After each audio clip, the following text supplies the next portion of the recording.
Yusek, sa lahat po ng nangyaring ito sa 2025 budget natin, na even former Senator Franklin Drilon dubbed it as the most corrupt budget. Anong lesson learned dito?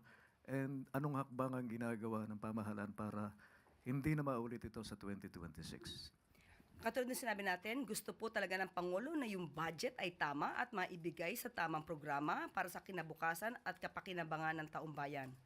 Mas maganda po siguro maitanong to doon sa mga naglagay ng insertions, ano po ang lesson learned nila.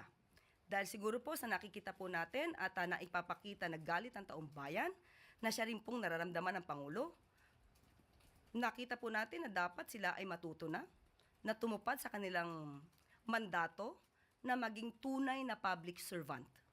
At sinabi po ng Pangulo even before na kung meron man magkakamali o magiging anomalyang muli ang gagawin na budget sa 2026, yan po ay kanyang ibibito.